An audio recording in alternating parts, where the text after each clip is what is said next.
Quarterbacks. Who are we starting this week in a fantasy championship round? Yeah, Bo Nix. Now, this is one of the games where weather could be a factor. So again, keep that in mind. So just remember that. I think on the live stream Sunday, we're going to get a lot of questions about weather. Yeah. But he's got the Bengals this week. They've allowed 24 plus points to 3 quarterbacks since week 10.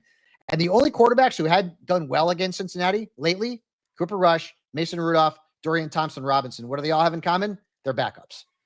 So Bo Nix is in a good spot. Baker Mayfield, who was tremendous last week, 22 points against my beloved Dallas Cowboys, 18 plus in 4 of his last 5.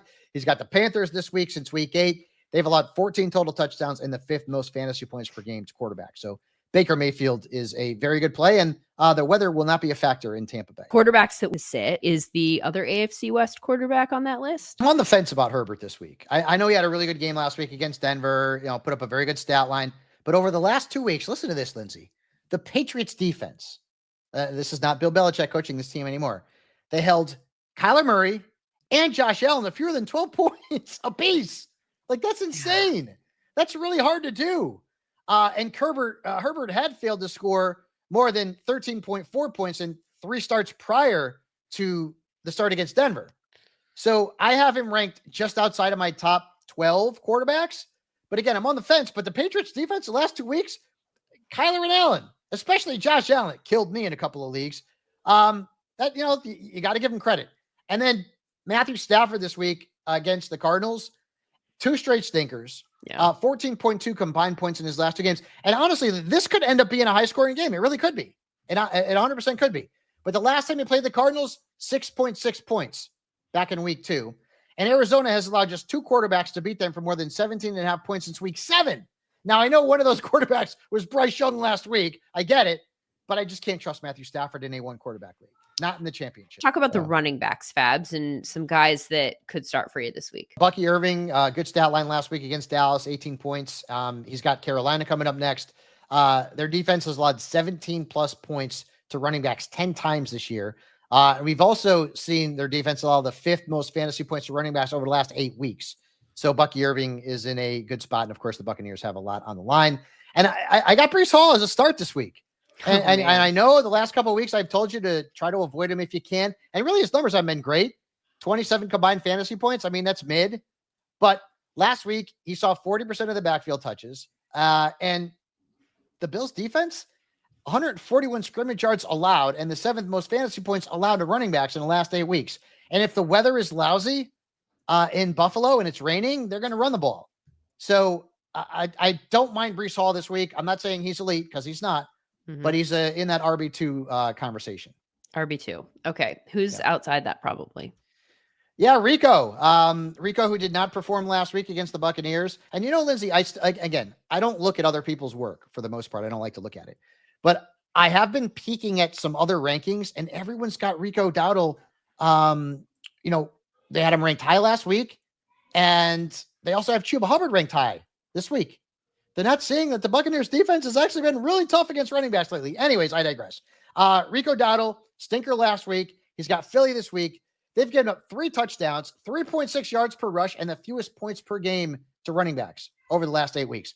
So Rico is a big-time risk this week. And then Tony Pollard. The matchup's great. It's great. I mean, the Jaguars are awful against running backs. But Pollard has consistently missed practice for the most part in 2 or 3 straight weeks. He's dealing with the injury. He played only 23 snaps last week. That was a season low. And Tajay Spears has scored over 20 points in 2 straight weeks.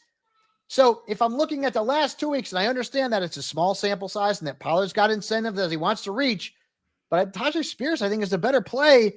And if I had to choose between the two, I'm probably going Tajay Spears because Pollard's just not 100%. Wide receivers. Cortland Sutton. But again, watch the weather. Rain. You got to keep, if it's coming down in buckets, you got to maybe audible. But even though he had a bad game last week, only 10 points, and he's seen his points decline in 3 straight weeks, I would still play him against Cincinnati.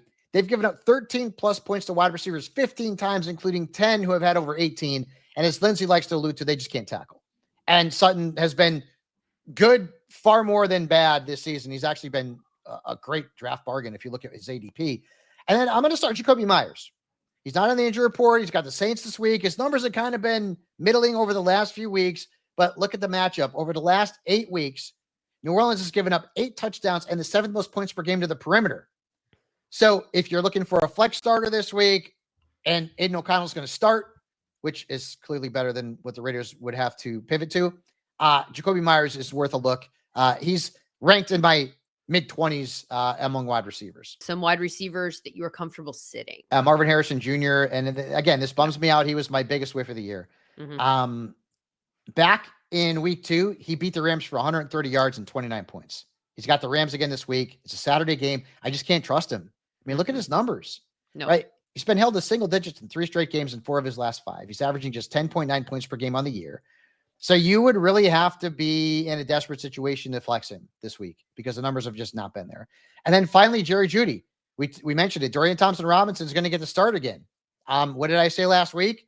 In games where Jameis Winston is the starter, Jerry Jeudy has averaged 21.1 points per game. In games where any other quarterback has been the starter, now I think it's under 10 because he had 4 points last week and it was about 10.1. And you've got Miami. I love their defense this week from a fantasy perspective.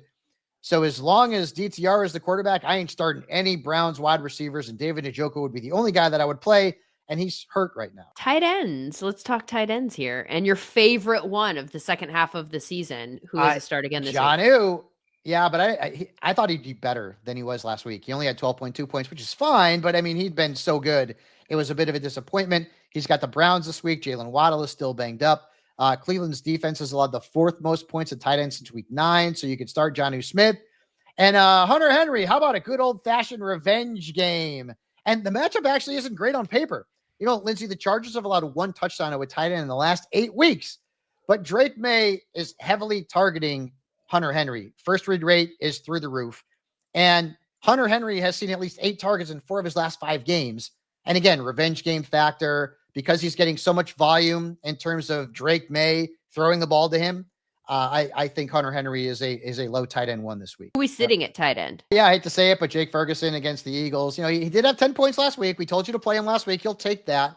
But it was first game with double digits since week 10. The rain could be an issue there in Philadelphia. We have to keep tabs on that.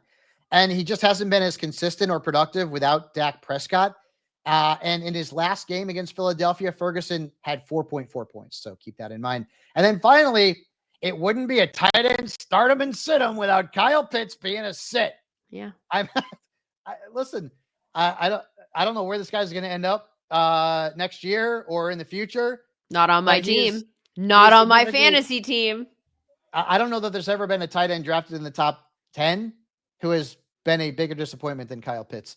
The numbers are not there. The Commanders are allowing 43.3 receiving yards per game to tight ends in the last 8 weeks.